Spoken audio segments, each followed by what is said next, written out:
Why is your FireAngel alarm beeping?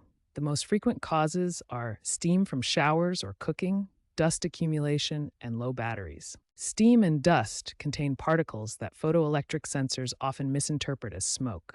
The alarm may also beep every 30 to 60 seconds when the battery is low. To fix this, first identify the cause. Relocate alarms away from steamy areas and regularly vacuum the alarm vents every 3 to 6 months to remove dust. For low battery warnings, replace the battery with a new 9-volt alkaline battery, ensuring proper terminal contact and cleaning any corrosion with a dry cloth. The hush button temporarily silences alarms, but overuse or using it as a fix rather than a temporary measure can cause problems. Proper maintenance is vital.